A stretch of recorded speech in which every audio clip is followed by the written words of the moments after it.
let's get started. I mean, we're at our buyer consultation. Our topic is buyer consultation.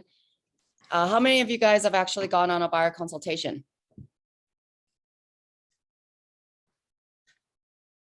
No one? No, I haven't. Okay. Have you guys looked in on customizing your buyer consultation presentation from our command? I've looked at it. Looked at it? Yeah. Have you tried customizing it for yourself at all?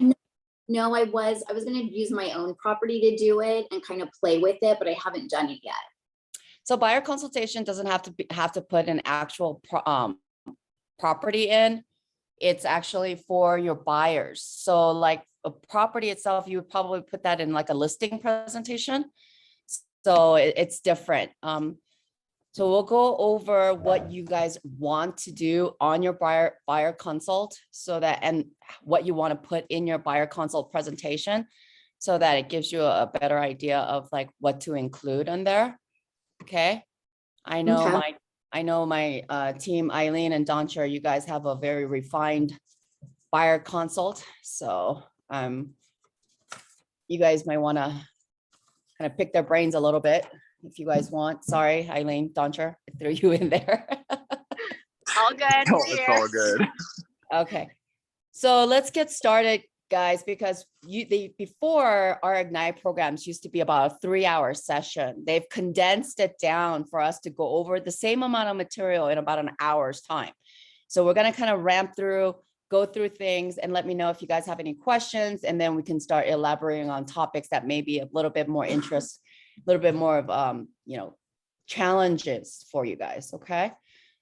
So just briefly, if you guys don't know who I am, my name is Christina Kim. I am part of the ALC program at the Larchmont office. I've been at the Larchmont office for about like 6-7 years. I started my real estate career in the year of 2002. So I've been in this industry for quite a while. Let's see here. What else are we supposed to be explaining? Okay. So let's get straight into it, and we're gonna do. So you guys are gonna turn to your the participants page. We'll go to page 5. I think that's where we're going to be setting the appointment. The goal of our time together is to learn how to prepare and deliver buyer presentation to get signed buyer representation agreement. And I'm sure we're going to have a lot of topic and conversations about that as well. So why is it important to get a buyer representation agreement before working with a buyer? I'm sure everyone knows and understands that having that buyer representation agreement, it does give you exclusive representation of your buyer. Now, a lot of people think, well, and I'll be honest, buyers have a hesitation of signing something if you've just met them. What you may want to do is, obviously, if you have a buyer consult, that will eliminate the awkward,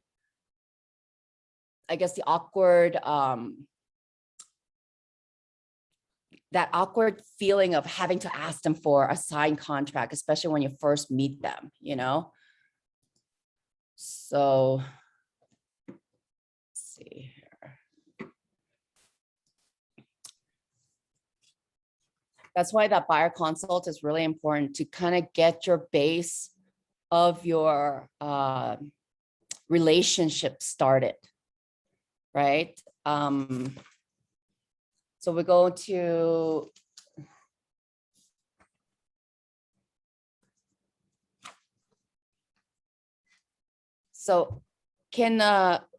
Carly, are you monitoring this for us? Yeah, I'm here. Okay, great. So can we turn to page 5 turn to the next page? Yeah. Okay. I mean, this is the basics that everyone should be always looking at. but everyone talks about what's the most important thing in our industry is lead gen, lead gen, and lead gen, right? So let's move on to the next page. And the next one, please. Okay, so setting the appointment. So let's talk about how to set this appointment. What are the goals of why a buyer consultation appointment? Okay, just to kind of just give you the main points of buyer consult is obviously to establish one, rapport. Two is to find out what the information that you need to establish in order for you to proceed with actually showing them property and getting them into contract, right? So the questions that you're going to have to ask, and what I would recommend you guys all do is obviously have a checklist of questions that you're going to always ask. And this should be repetitive enough where you start memorizing these questions. So for instance, if you're not actually at a buyer consult, but you just randomly meet someone or you get referred to someone in a setting that you don't have that buyer consult checklist with you, these are things that you should be kind of just automatic when you're meeting a buyer, whatever circumstances of how you meet them is what you want to know. Is so have a custom checklist that you want to ask. Some of the things that you want to ask is what their goals are, right? What their timeline is, why they're moving, what their motivation is, what is the biggest priority for them? Sometimes it's timeline, sometimes it's price, sometimes it's having a scheduled where they're sold their property, they're into their next property, or they're sold and they're moving on to, let's say, a lot of people are moving out of town, out of the state, right?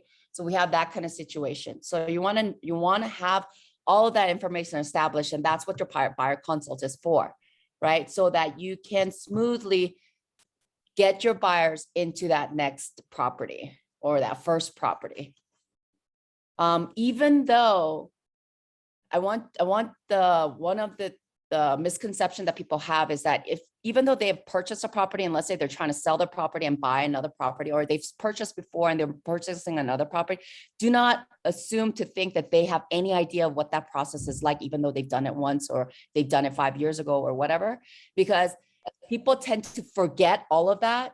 And then they have to be refreshed of the process. And also process of the buyer consult changes. There's new disclosures or new methods or new regulations that are always constantly revised and implemented. So you want to be on top of what is the current protocol. So make sure that you're always systemizing and revising so that you're always up to date. All right. So one of the other things that you want to discuss, other than what their needs are and what their goals are, is also giving them a full discussion of what the process is. I found that even though I deal with buyers that have multiple investment properties, and when we're going through escrow, they still don't know what they're doing. They still don't know what to expect. And so that's the thing that you have to make sure and overcome the premises that they actually know what they're doing still. Okay, that they're familiar with that process. So you have not only just a checklist of all the questions you want to ask to have a refined checklist of all their needs, but you also want to have another checklist of all of the process from A to Z on exactly what happens from when you meet the buyer to actually closing escrow. One of the big things is obviously getting them pre-approved, right? So all of those things, and after you have that buyer consult, what's so valuable about having that exclusive buyer representation is that sometimes what happens is buyers will, innocently go to an open house, and then they will get swooped up by a listing agent who may just kind of wow them or dazzle them or dangle a little carrot over their face to try to swoop them into getting them over to them as a exclusive buyer. So that's the reason, in order to avoid that, you have that buyer exclusive signed, okay? Because that will give you legal representation rights to these clients, okay? And then you have to also express to them the reason and the need and the importance of that is because you are doing the legwork, you are looking out for their best interest, and you want to make sure that they reciprocate that effort with their loyalty.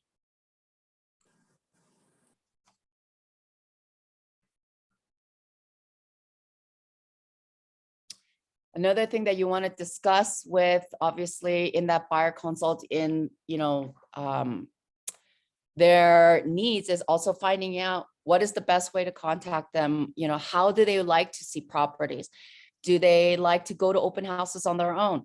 All of those little minor details, if you have established all that information rapport right off the bat, then it can be such a smoother interaction with your clients. So that appointment, setting that appointment is when everyone wants to kind of just get a preview of your buyer consult over the phone. And I definitely don't recommend you do that. What I do recommend is, kind of getting a brief idea of what their goals are, and kind of like, are they a first-time buyer? Are they, or have they been in the market before? Have they sold, are renting now and getting back into the market? All of those things, information should be established, right? So, and the best thing obviously is getting that appointment face-to-face, because that's how you're going to establish the best rapport and getting sense of loyalty, getting them comfortable with working with you. So all that stuff is really important, okay? So obviously getting face-to-face time is probably one of your biggest goals, to getting them into that process of actually seeing property, okay? So one of the things they ask you is in setting that appointment is, once you have a buyer, it is time to close for the appointment. At this time,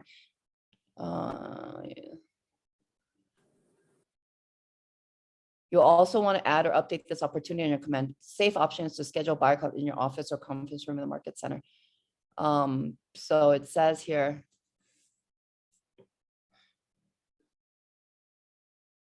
yeah.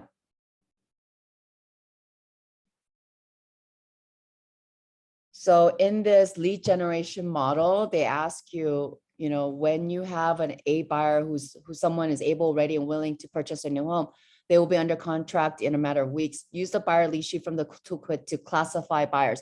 And in this lead generation model, it would be the appointments in the sales pipeline. Because sometimes you may have a buyer consult that's not even from your database. You may have a cousin, a friend, a family, a colleague, someone from your previous industry will call you and say, hey, I've got someone who is looking for a home. And you're right there. Yes, you've captured the lead, but then you're converting them immediately to an appointment. So the goal of the buyer consultation appointment is a signed buyer agreement. Setting the tone for closing the buyer agreement begins with the invitation to meet for the buyer consultation. There's a script that is provided for you. So what I would do is go over that script, customize that script to what makes you feel most comfortable and genuine from your, how you do it. Because the script is a good base to start with, and then you want to make it your own. You don't want to make it some generic script that they may have heard from someone else 10 more times prior to you. So, our office does provide script practice.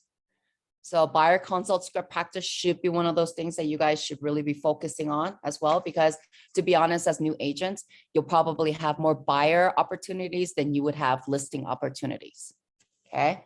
And then what's so great is this, even I started as a buyer, exclusive buyers agent for a team when I started, and my buyers eventually become sellers. So I had a buyer that I helped purchase a property about 4 years ago, and she just called me and said, I'm ready to buy and to change up to the next property. So that's why the longer you're in this industry, the more return clients you'll have, repeat clients, and then referrals. But it all starts from somewhere. And even like lease lead generations, all those too. Like if you have a tenant, they may eventually buy. And so you want to make sure that you keep those leads and you continue to cultivate those leads. Any questions so far? No. Okay. So let's go to the next page.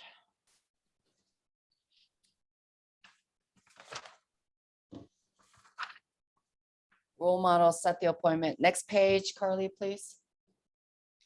Next page.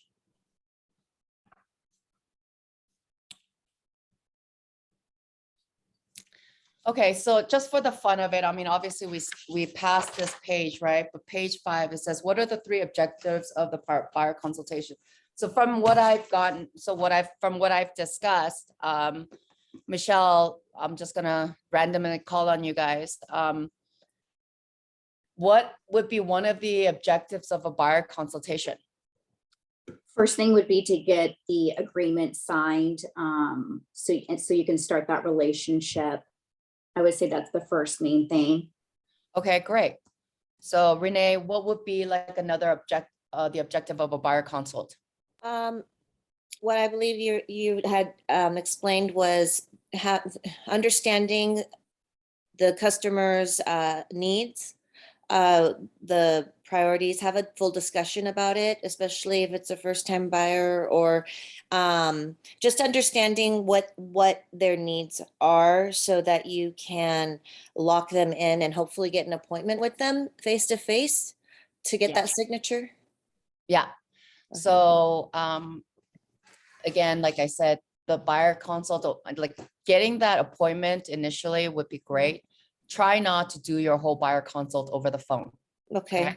So it's really important that you get that face-to-face. So just what you do is you just briefly discuss what you would like to discuss with them. For instance, like kind of give them an outline of, I'd like to meet with you. We can get into detail about what your needs are, what your timeline goals are. And then also I'd like to go over the process of what a buyer should anticipate. And then 3 is, obviously, so that's what you want to kind of just do a quick outline of, and then say, what would be the best time, and give them a couple of options instead of saying, when are you free? Obviously, our script always kind of advises you, guides you to kind of give them like limited options and just lock them in for an appointment. So are weekdays or weekends better for you, or evenings and mornings better for you? And say, okay, so I've got this day available at this time. Are you available? Would you prefer it to be on Thursday, or would you prefer it to Thursday at 5 p.m. or would you prefer it to be Saturday at 11 a.m.? So give them a couple of options so that you just kind of just lock them in. And meeting them, that just eventually puts them at ease in your experience. Yeah. Absolutely. Yeah. Absolutely. Because we're human contact people, you know what I mean? The more contact you have with them, it just kind of sets the tone. It gives them a lot more confidence in you, and they have to like you. You have to, people want to be in business with people that they like. They never want to be in business with people they don't like. Even if you're a fantastic agent, if you're an asshole, you're a prick, people are not going to want to work with you. It comes down to that. Yeah. All right. So let's talk about, okay. So one more. So let's see, Andrew, what would be another objective of the buyer consultation? Another objective I think would be to like make sure like any questions they have are answered, or any concerns, just to get I'm not really sure, to tell you the truth. I'm sorry. It's okay. Anyone else has a identifying time frame, like yes, that's Yeah. also an important thing. Another objective of the buyer consult is to give them a full understanding of that process. Okay. When you noticed at the end of those meetings, is it kind of like, okay, sign here? Like, is it just like, they're like, so what you do is you have to present your value, right? Okay. Yeah. You're in that buyer consult. You're also your value proposition is implemented into that presentation, right? Right. So you're telling them about, how quickly and exclusively that you'll be looking for on their behalf, making sure that you're vetting out the properties so that it fits in the right criteria of what they're looking for, so you are eliminating wasting their valuable time. That's going to bring value to them. Okay. And then when you tell them all of the things that you're going to say, and this at the end of it is, as I am going to be exclusively working on your behalf and making sure that you're promptly alerted of all of the potential properties that you can consider, I, in exchange, would like you to provide me a exclusive representation so that I can do the best that I can, work hard for you on your behalf. And in order to do that, I will, Mhm. it just makes the process a steady, trust-based relationship. It's like a So- trustful kind of Yeah. exchange. So, right, so as much as they trust you to help them with their real estate goals, you are asking of them and to reciprocate that trust with obtaining this signed disclosure. Okay.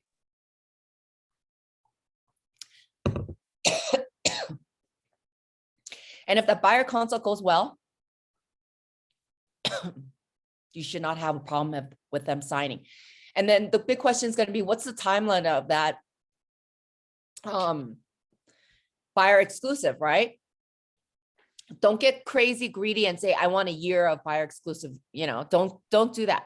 Ease them into it and say, look, let's exclusively be working for 3 months and see where we're at, and we can readdress our commitment with each other after 3 months. 'Cause you may not want to commit to this person either, if they're just jerking you around or wasting your time or whatever. But again, like I said, just patience holds a lot of value. Your persistence also will benefit the results.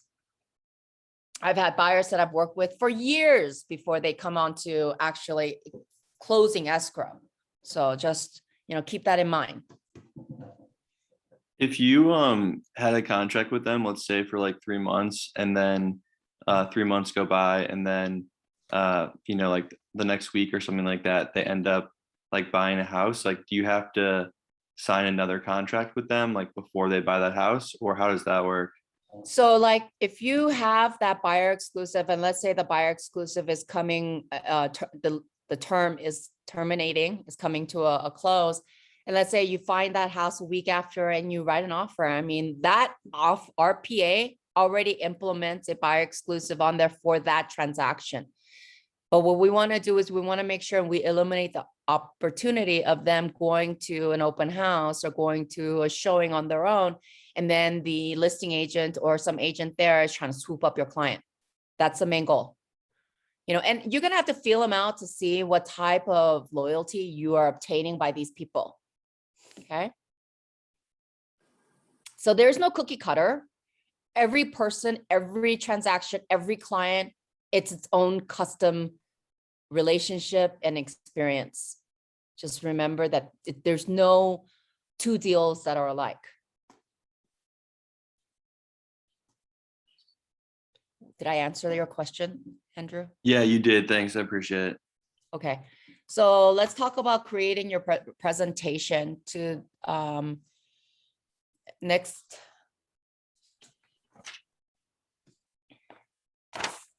Yeah, creating your presentation. Again, command, our office and KW does provide these templates for you to really customize your presentation. It's not one of those things that you just kind of crank it out in 30 minutes or an hour. You really have to put a lot of thought into it. And the more detailed your presentation is, the more effective you're going to be in your buyer consult. So I would recommend you guys, even if you don't have a buyer at this time, I would definitely recommend that you have a buyer consult already customized to you so that when the time comes, you have that ready. You're prepared, because that day will come. It may come tomorrow just by random opportunity, by a sphere of influence, or you're randomly at a supermarket and you're waiting in line and, you make small talk, and you always want to tell people what you do. And the best way to have that direction of conversation is say, hey, just, hey, what do you do? And most instances, people reciprocate that question back, and they'll say, oh, and they'll tell you what they do. And then they'll ask you, oh, so what is it that you do? You compliment, oh, so that's so interesting. And then they'll say, oh, what is it that you do? And say, oh, well, I'm in real estate. And 1000%, I'm going to tell you, they're going to be inquisitive of what's going on in the market. What do you anticipate in 2022? How's the interest rates? All that stuff information should be embedded in your head. And in order for you to actually be effective as a buyer's consult, is you need to know the market. You need to know what the current interest rate is, what the legislative is forecasting for 2022. All that information has to be just vitally available for you to just pull out and just regurgitate that information to your client, to your potential lead. Okay. Yeah, this is kind of interesting because normally if I'd have a person who's inquiring about buying, it's this is something that would be really a great tool to present to them when I'm Yes. talking. Yes, okay, Especially if you're a new agent, you're right. it gives you an outline and guidance of what you're actually supposed to be. So you're focused and you're not going tangent conversation. You kind of maybe put your foot in your mouth, you know? And the more, I think it would make us more confident too, Renee, because it's like you already have it with you, you're confident about it. Absolutely. You practice it a lot. It's like you're ready to go. Because the first feeling I get is like, shit, you know? So, you know, I want to be that person, but this is what I think this would help. So, yeah. I'm going to tell you, I don't usually do a buyer consult too much. And the reason why is because by the time they come to me, majority of my clients are repeats or referrals. And even my referral clients who are first-time buyers, I will have a briefly buyer consult with them. But the most important thing is sending this information over to them. You know, if you've already gotten their commitment, sending this over so that they can have a reference to, hey, yeah, they sent this over. Let's look at the process that they had told us that what's going to happen, what to anticipate. You know, establishing your client's expectations will eliminate the opportunity of disappointment and confusion. Just remember. So again, we're going over and just when you have the time, work on these things that do take a lot of focus, getting that buyer consult. You know, ask the people in your office, ask your mentors, you know, what are some of the checklists? For instance, if you don't know what a buyer consult checklist should look like, ask the people around you, ask some of the veteran agents in the office, ask your mentor. You have a lot of resources that you have available to exhaust them. That's what a new agent should do and not try to say, well, I don't know, and just go blind, you know? Mhm. That's what's going to set you apart from getting that opportunity or the next agent that gets that appointment. You have to wow them. You have to impress them. Unfortunately, they have to feel confident that they're in good hands. And in order for you to convey that, you have to look like you know what you're talking about. And in our industry, you fake it till you make it sometimes, people. So you don't have to be perfect. You don't have to know it by heart, but you do have to study it. And the amount of effort that you put in is going to show for sure. And the payoff is obviously getting that committed client.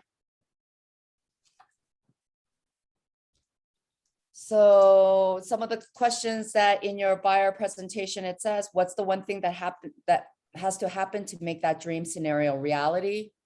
How can I make that happen for you? Why is it important to you? If we could add just one more thing to make this process even better, what would it be? Why is that important to you? I mean, these are good questions, but you know, again, just you have to, sometimes it's easy to like maybe put yourself in their position as a buyer. When you're doing your buyer consult list, think about it. If you were buying a home, what would you want to know as a buyer? And if you already own your home, then you have something to refer to. If you have never purchased a home yet, then as a inexperienced, unknown, uninformed buyer in the market, what would you want to know? That's going to help you to establish the questions as well. Okay, just put yourself in their position. The high level of anxiety as a buyer, you know, because they are dealing with the biggest investment transaction of their lives. It doesn't matter if they're looking at a $500K or if they're looking at a $50 million K. $50 million purchase. The fact of the matter is it is always still going to be the biggest personal investment that they make. So, treat it with sensitivity, be respectful of that. And that presentation is going to convey that respect. So we're going to look at page 7 of your pamphlet. And it says here, what are the goals for this page and the buyer presentation? I think we kind of did that. How would you customize this page? What questions would you change? So they have a generic list of questions in your buyer consult from our templates. I would go through them and then, customize it to make it your own. Some of the things that you want to be looking at. And the thing also, one of the questions you have to ask in your buyer consult is, what area are they looking for? Some buyers will come to me and say, I'm not looking for a specific area. I'm looking for, I could consider all of these areas, but my priority is to be in a very good school district. Or my priority is to be in a less than 30-minute commute to my work. Or my priority is my quality of life. I want to be in the city, or my quality of life, I don't want to be near the city. All of those things are going to refine your list. So when you do that buyer consult briefly over the phone, so that you can prepare yourself, so you're not, doing that presentation blind, because the more you know, the more prepared you are, the better off you're going to be. Is one of the questions when you're setting the appointment would be is, do you have a brief idea of where you're looking? Then you can, in your buyer consult, also regurgitate what the market trend has been for that area. I know it's a seller's market, but every pocket of area is different. They have their own custom numbers of what type of products have been coming on the market, how fast have they been selling, how above list price have they been selling this. And these are obviously the MLS, the comps that you would provide, that you would pull up from your MLS.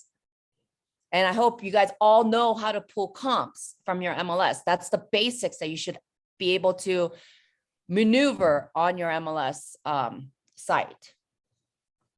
And if you don't know, you better find out how to do that, because that's going to be a big information piece that you want to tack onto your buyer consult. You have, some of the buyers want to go to like the local specialist. And it doesn't matter if you've never lived in that area, you better be the local specialist. That's how it has to be. If your clients have like priorities of school district, one of the great platforms that we have is greaterschools.org. Refer to it, but just always make sure that you have a disclaimer that says this site is available for us to pull up some numbers. I would still do extra due diligence to make sure by calling the school district to find out if this is the school that applies or qualifies for this home qualifies for this school and all that stuff. Do not make yourself the last stop of information. What you are is the first start of information. Is you give them a brief overview of like where they can retrieve some information. Like if they say, well, I want to know what the crime rates are, provide them multiple websites that they can look up themselves. What you want to do is provide them options. You do not want to be the only person that's giving them the information, because then you are solely and exclusively responsible for the information you have relayed. So you want to protect yourself as well, okay? Next, we go on to their dream home. So next page, table of contents, your dream home. Let's go on to the next page, Carly. Thank you. So the first section of the presentation sets the tone for your relationship with them, and it opens by asking buyers to explain their dream home buying experience. That's going to be really hard, especially for a first-time buyer, because they don't know what the experience is, and even repeats may have forgotten what that experience is. So that's where you want to set the level of expectations and the process of what it takes for a buyer to start and get into contract and actually achieving escrow close. Okay. What are the objectives of this page in the buyer guide is to identify the priorities of that buyer. You know, some of the needs and want, and identifying the difference between the needs and their wants. You guys understand what the difference is, right? Right. Needs are things that are deal breakers if they don't have it. Wants are things that it would be nice if they could, but they can negotiate on. It's like, How do you address, like, obviously you have to bring up like the things that are wrong with the property, but like, I'm sure it's case by case, but how do you like address that in an organic way so that you don't scare them away from the property before you can even explain the good things? So like, what do you typically do in terms of like when you explain that? I never go with the bad stuff first. Okay. Okay. So what you want to do is there's this home. This home checks off these certain checklist boxes of what you're looking for in your search criteria. This home has the backyard that you're looking for. This home has the vicinity of the proximity of the area that you want to be in. But this home lacks the pool, or this home lacks the third car garage, or this home lacks the square footage by a certain minor amount. Certain things, but you want to first approach them with all of the positives. Then the negatives are a little bit more easier to digest, because if the priorities of their needs are provided, then their wants checklist can be a little bit easier to digest of compromising on those things. Right. That makes sense. Thanks. Okay, let's move on to the next page.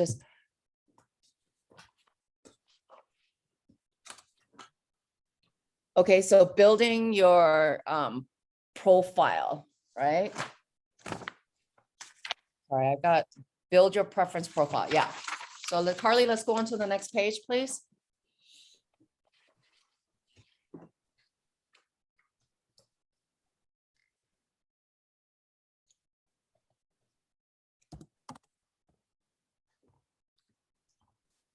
Carly? Thank you. So I know as new agents, you guys are not going to have any like impressive numbers, obviously, but you have the opportunity to, it doesn't have to be your personal numbers. You can definitely use, for instance, if you guys are on a team, you can use your team numbers. You guys can use the office, the market center numbers, you know, to be impressive, to impress your clients. And so that it doesn't look like you have zero, that you're not, announcing that you have never done a transaction before. You want to kind of give them like a general overline of like what type of person you are. You don't have to say, well, I've been in the industry for the last 3 months. You don't have to say that, but you want to structure it where you're highlighting all your strong attributes. You're also highlighting all of the positives of this office, the things that we provide to our clients. Those are the things that you can kind of dress up in that profile. Okay. Any questions? No. So when you're going for that buyer consult, it talks about like, you should be taking notes. This is 1,000%. No matter how young you are and how great of a memory you have, some information may be missed. And it could be something so minor that they barely touch on, but it could be one of the biggest information that they have given you insight on. So what I would recommend is when you're doing a buyer consult and you're going over that presentation with them, you have another set of notebook that you are putting in all of their specifics, making sure you touch on all of the like just insight that they're providing for you, so that it's not repeated, or it's not something like, well, we did tell you that we needed to have laundry in unit. This house does not have laundry in unit, right? Stuff like that. And it's so minor, but that's a big deal breaker for some people, right? Yeah. Because that's a need, not a want. So I would recommend that you do take notes, and it shows respect for their time and what they're saying to you.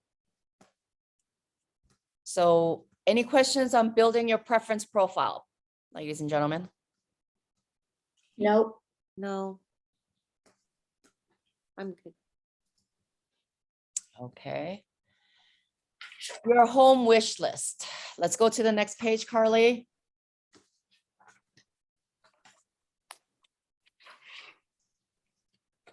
Okay.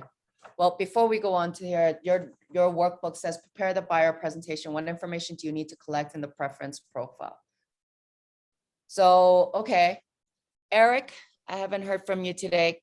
What would you put in your profile that you could bring to, I guess, showcase or highlight? Wait, what do you mean specifically by that? So like in your profile, in your presentation, it's like a bio, right? It's like a little page of yourself.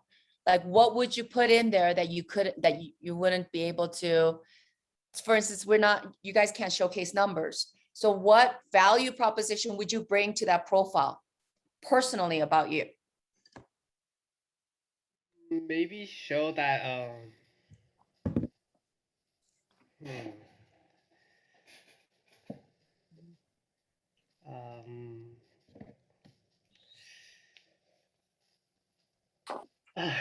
I'm not too sure.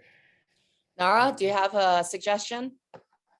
Well, first of all, contact information.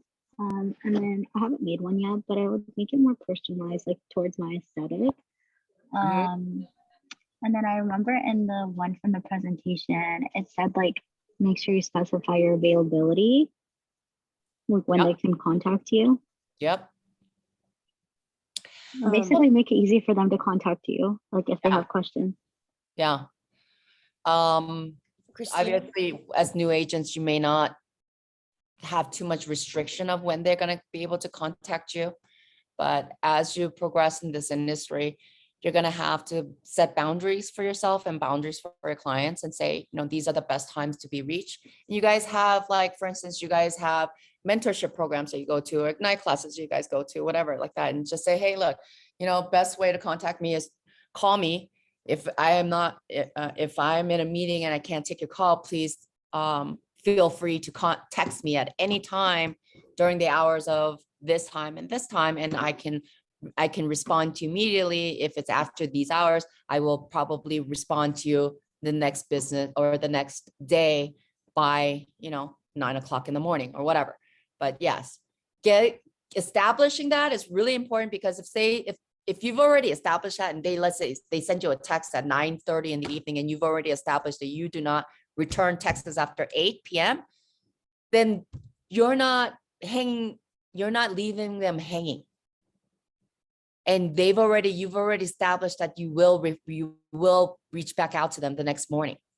But sometimes buyers get all a little antsy and they want to text you at 9:30 or 11:30, not realizing what time it is, and they go, oh my God. If you respond, you're setting the tone that you're reachable at 11:30. And if you want to be, that's fine. But what I'm saying is, you have to learn what your boundaries are. I had no boundaries when I started. And I also did like buyer exclusives for Zillow. And, with Zillow, people are looking at those listings like at 11 o'clock, 1 o'clock, 2 o'clock in the morning on their own downtime, right? My fatal mistake was reaching out and contacting them at 2:05, right after they have reached out to me at 2:03. So those are boundaries that you want to set for yourself. I killed myself doing it. I regret doing that. And I wish I had established my boundaries sooner. But just know that if you have a respected relationship with your clients, they will also respect your personal time as well. So don't feel like, oh, I'm going to lose my client because of that. And if your client's not respectful of your personal time, you have to reconsider, do you really want to be working with this person? It's a good point. I have a question, Christina. So when we're talking about our bio, we haven't sold anything, but can we get testimonials from people that we've worked with in the past? Absolutely. Testimonials are fantastic. I love, and you can never have enough. You can never have enough testimonials. What it does is it's a validation stamp that you work well, that your past clients have had positive relationship, positive results, and positive experience with you. So that's really important. So yes, if you don't have numbers and you have testimonials, dredge your presentation with that. Now, I'm not saying put 35 testimonials in there, which Right. I doubt that you guys have. But if you've got, let's say you've got like 5 testimonials, shrink the font size if you have to. Do a 2-page if you need to. But I would maximize on those testimonials because they are they're the best validation. Our decision-making is so revolved around reviews. That's why Yelp reviews, Google reviews, all that stuff is so important. I have a smart plan. When my clients close escrow, the first immediate thing that goes out as soon as we close is to ask them for their review. And the review platforms that I ask them on is not just like my Google page or my website page, but I ask them to put it on like the Zillow page or whatever platforms that I have on my websites, whatever. I ask them immediately. And if I don't hear back in a week, then I'm following back up. I'm chasing them down for that review. So even there's reviews that come in like 3 months later because they just couldn't get to it because they were busy moving in or whatever. I am still after them for that review. And that's another point of touch. So I call them up and I say, hey, look, how's your move going? How are you settling in? I'm so happy to hear that you love your home. I'm so great to hear that you're settling in well. One of the things about this business is referrals and repeat clients, and our reviews of our service that we provided for our past clients. It's so vitally important to grow my business. And as a personal favor, I would love for you to be able to do this for me. Can you take 5 minutes of your time? I'm not expecting a novel, but if you can take 5 minutes of your time to just kind of give me your personal review of your experience and my service to you, it would mean so much to me. And by this time, you should have established a rapport that you could totally ask for this. Okay. So that's another way to kind of plug in some referrals or some information about your services without having like concrete numbers of your own personal numbers. Okay. I have reviews from even agents. So That's good to know. yeah, it's never enough. It's just so important, and again, that's why we live in a review society. And so what I would recommend is making sure that, our reputation is everything. It's our moneymaker and our bread and butter. So don't ever take that lightly. Because I know a specific agent who's been in the industry for like the last, I would say 20 some years. And she doesn't really focus on her reviews. And she had one positive review, but she had one bad review.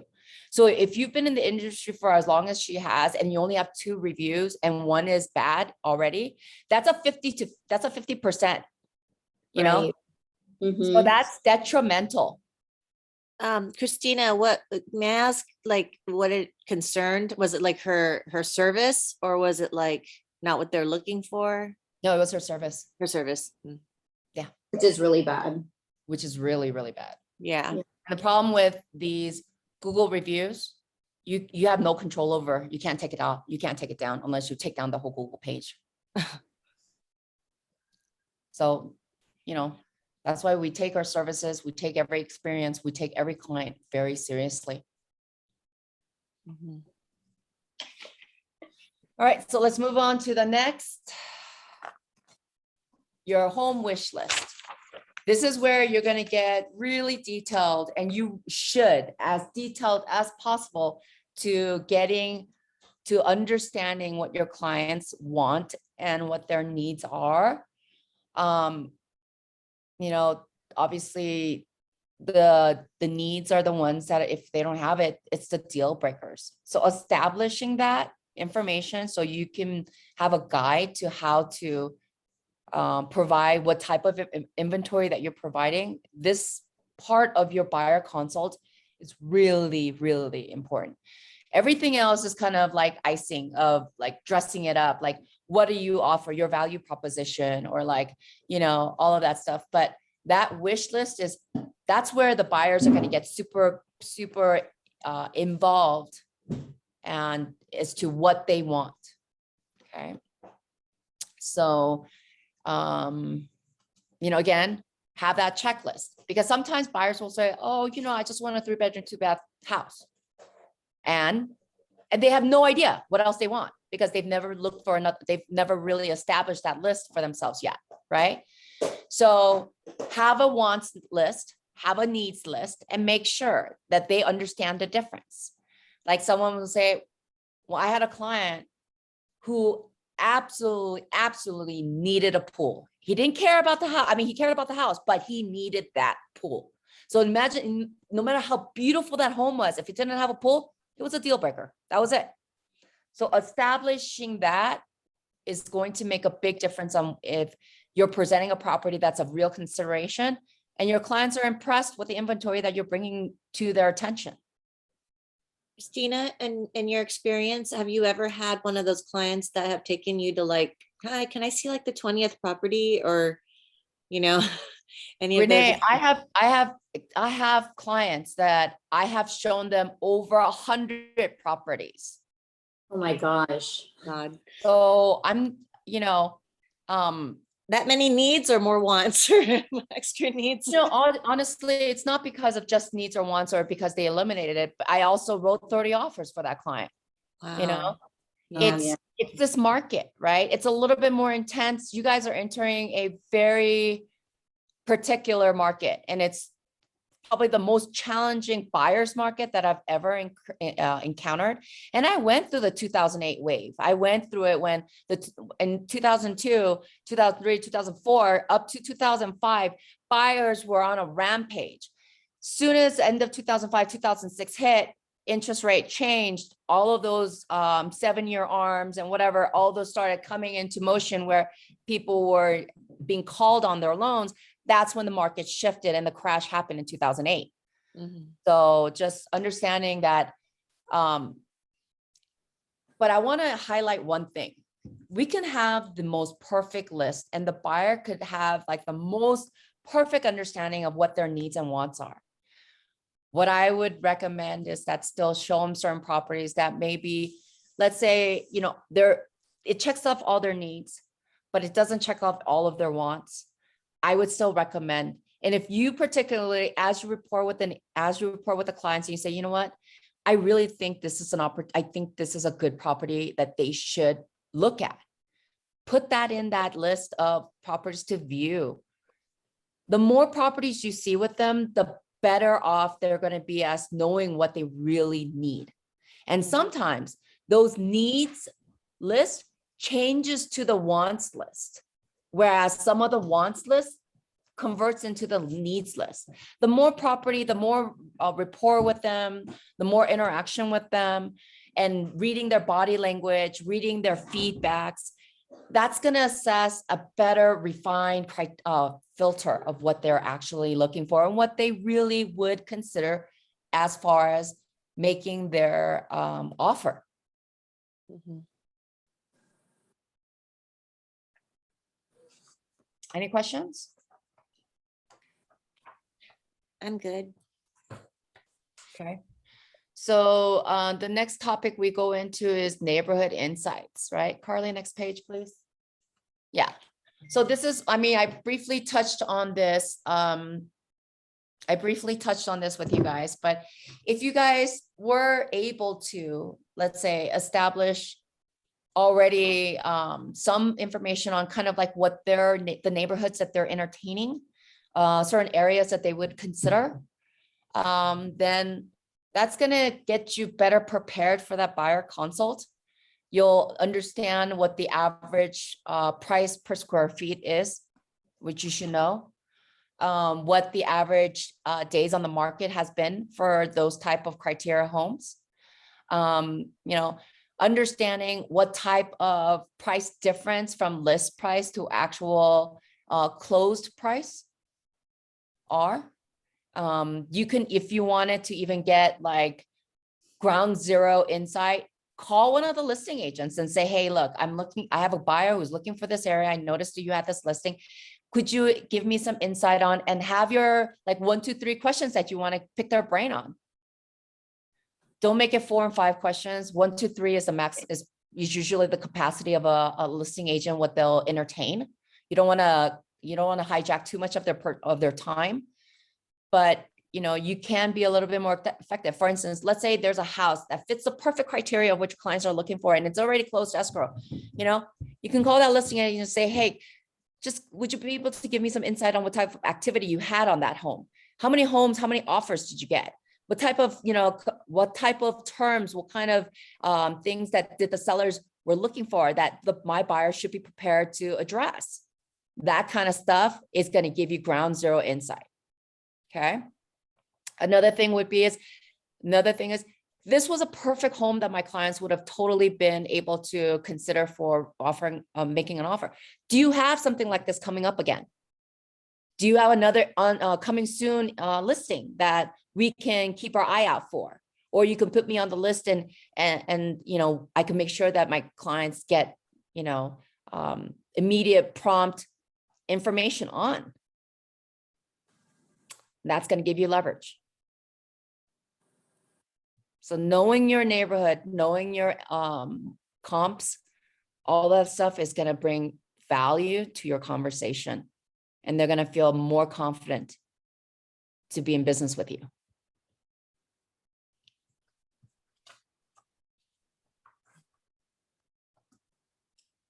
It's also going to give a lot, it's going to establish the level of expectations for your clients. Your clients sometimes will go in there and say, well, can we offer 5,000 less? No, because if we understand what the market has been, as we have said, this is a type of trend that's been repeating in this neighborhood. Property have been sold on the first weekend of open house. That means that then you start establishing on making sure that your clients are going to be available for this. Is purchasing their home the top priority in their social calendar? Are they available to look at a property on Saturday if a property pops up on Friday? All of those things are the conversations that you want to have.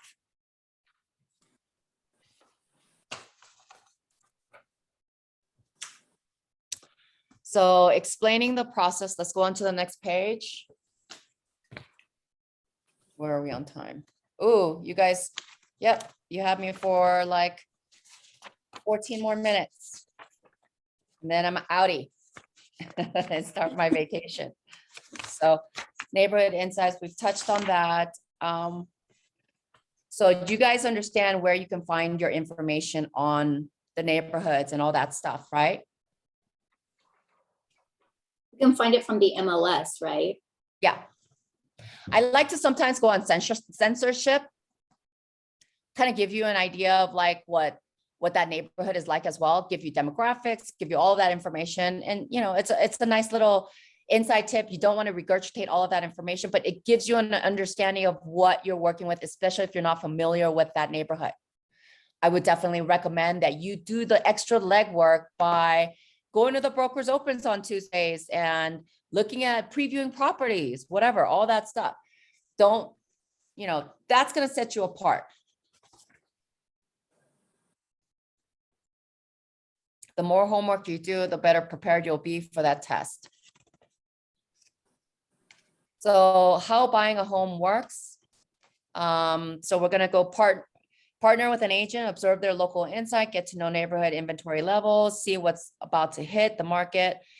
We have that great coming soon. I see that a lot of agents are actually utilizing that a lot, but I've also seen that property that say they're going to launch at a certain date and are coming soon.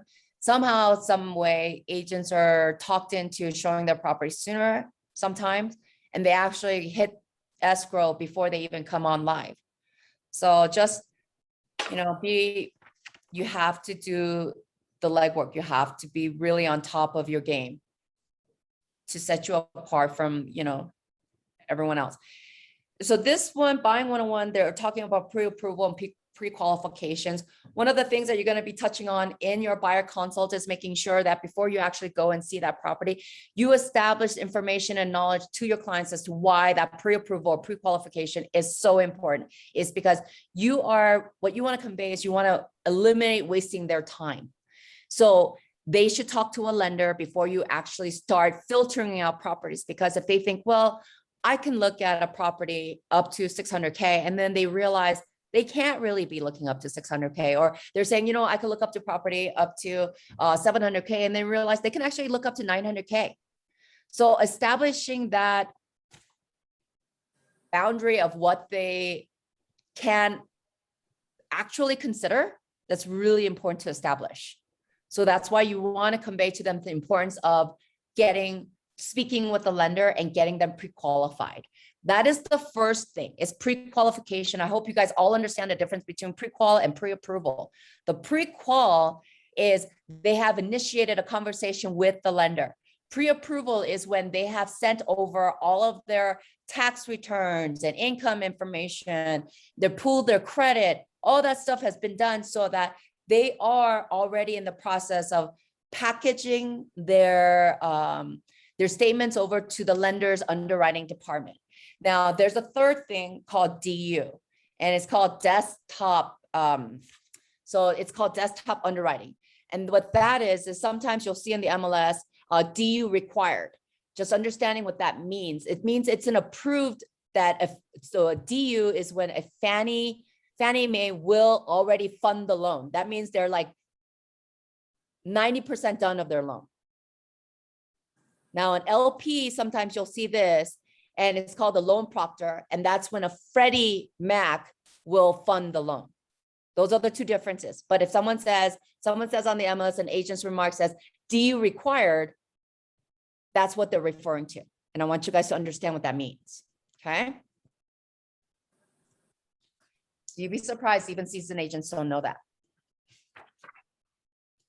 So if you guys are going to put on there in your presentation of Keller Mortgage, which Andy is our agent, our office agent for, she's amazing. But if you are going to exclusively promote Keller Mortgage, just remember, as your disclaimer, you do have to put the affiliated business disclosure in your presentation to make sure that your client has been informed that Keller Mortgage is an affiliated mortgage company of the Keller Williams.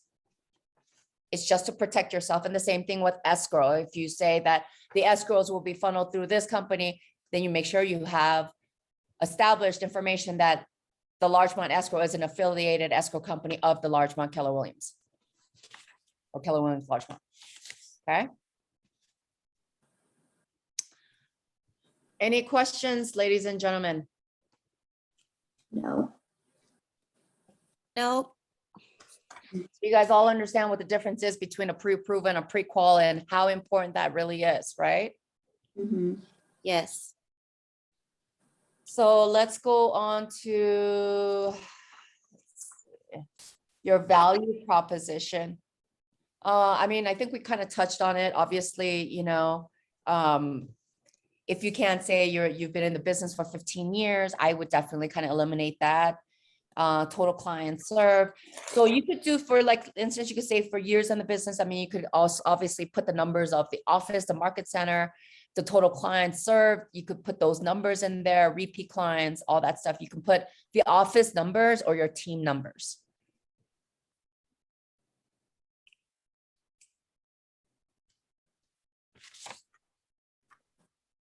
You mean like 558? Mhm. Our market, yeah, 558. Yep, that's our market center number. okay. So,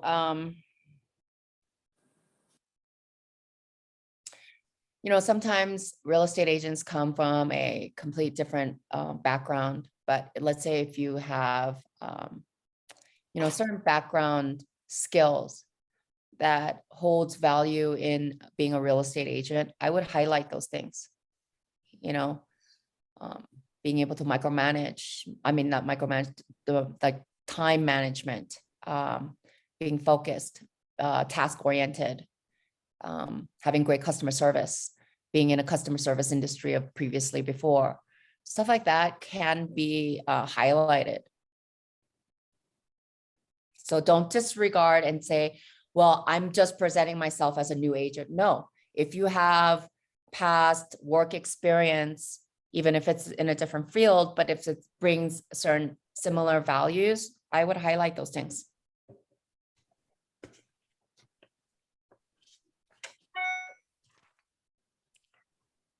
And the next one would be share your KW app.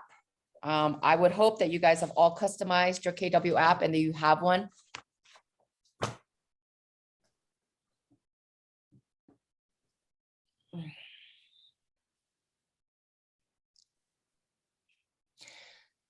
It's really hard to try to manage your admin when you're already heavily involved in transactions.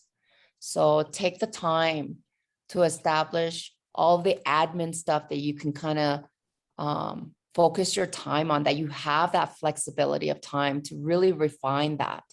So that means your buyer consultation presentation, your KW app, making sure that you have all your customized tabs for your CRM for CRM on your command. You know, making time to understand what that drip campaign is, what the smart plans are. This is the time to do it. And then you can continue to tweak it and refine it as your business grows. But have the basic platforms now when you have the time to work on that. You know, just because you don't have a client doesn't mean you don't have something to do. There's plenty of things to do. So making sure your database is customized, you know, so you know where you're plugging in, you have that buyer tab, you have that lease tenant tab, or you have that, you know, seller tab, you have investor tab, you have, you know, all of those tabs you should have all customized already, ready to go, so that by the time you have a lead to put into that database, it's set for you. It's an automatic thing that you can maximize on.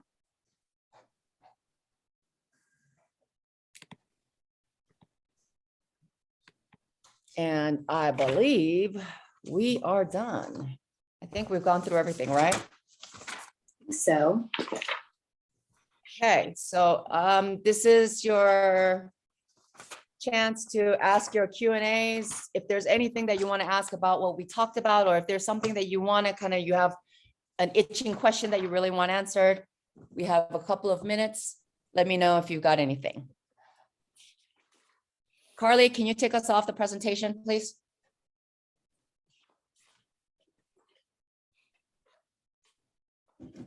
Could you please I know you explained it already, but could you just explain again the difference between being pre-approved And a pre-qual? and pre-qualified? Yeah. Okay, so pre-qualification is the first letter that says that they do qualify for a certain amount, okay? And that's when they still have to talk to a lender to get that pre-qual. But it's like based on just the information that the client has provided to the client, to the lender. So they'll have a verbal conversation and say, and the lending broker will ask them, what is their annual income? What is their debt, current debt? What is their credit score based on the knowledge that they know? It's going to be a conversation based on what the buyer knows. And then based on that information, the lender's going to say, well, based on this is what you would qualify for. You know, your loan to debt ratio, right? Pre-approval is when that client has submitted to that lending broker their tax records, their income verification information, some of their bank statements. They've also provided what their reserves have been, so they've pulled their actual credit, so that it's not just, you know, I'll have someone that says, oh, I have a 780 credit score, and then we'll pull up the credit and they have a 725. They don't know that. And then a hard lending credit pool is different score from them pulling credit for a car purchase or them pulling credit for a lease qualification. So it's just understanding and establishing that difference. So the pre-approval holds more weight than a pre-qualification. That makes sense. Thank you. Okay. Anything else, ladies and gentlemen? You've got me for 2 minutes. Thank you so much. Yeah, Of knowledge. thank you. My Enjoy hand is your exhausted. vacation. So anyone have any aha moments? I mean, I definitely want to start one so that I feel confident. I can keep going over it so that when I do have something that comes up, I'm already ready and I feel really confident about what I'm doing and what I'm saying. I think it's going to make all the difference. Absolutely. You know, the one thing about this industry is no one's going to give you an announcement to say, hey, you're going to get a client tomorrow. There is no announcement.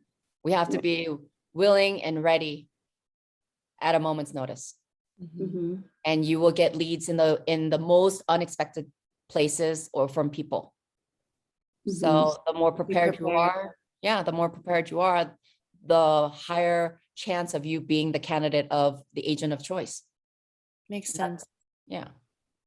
I'm going to tell you, every other third person is a real estate agent, you know, in this state, unfortunately, you know, and those that are prepared are going to persevere for the, you know, we have the highest failing rate in the first 2 years of this industry. If you can persevere through that 2 years, it makes a difference on the success of your business. Lots Okay. of good actionable items too. Thanks for pointing those out. I'm gonna like try to do some of those now. Yeah. And talk to some lenders, get a vendor list of people that you'd want to work with. You know, it doesn't always have to be in-house. Don't tell Joey I said this, but you know, yeah, I mean, just kind of getting yourself prepared for that. And if you do work with a lender, you can ask them questions and get accessibility to them. Work with a title company, you know, talk with, you know, get yourself familiar with the vendors that you're working with. Even if you don't have a current transaction, they will not turn you away. You are a potential client to them. So maximize and utilize and exploit the best of whatever you can. So 2022 is coming up, ladies and gentlemen. I'm going to tell you, the housing market is not changing or slowing down in any sort of way whatsoever. And we have had the biggest surge of transactions, even in the most obvious downtime of this market cycle, which is, you know, fourth quarter. But fourth quarter is still blazing. You know, I have clients that are calling me and saying, I want to sell my house now. I said, it's Christmas week. Let's wait 2 weeks. Okay. You know, so there's a still high level of sense of urgency for the buyers and sellers out there. So, you know, do not think that this is a downtime. This is the absolute perfect time to strategize, prepare for the 2022 market. And how well prepared you are now is going to set the tone for January 1st. And if you talk to all of the high producing agents, there is no downtime. There is no down cycle. Even the best producers produce the best in the slowest market. So that's the goal you guys want to have. That's the aspiration you guys should have. Well, it's been a ball hanging out with all of you guys. The next conversation will be in 2022. I think I have one more class that I'm going to be teaching in this Ignite session. So I hope to see all of you guys then. And wishing you guys a Merry Christmas to everyone. Thank you. you, Christina. You too. All right, guys. Bye. Thank you. Bye. Bye.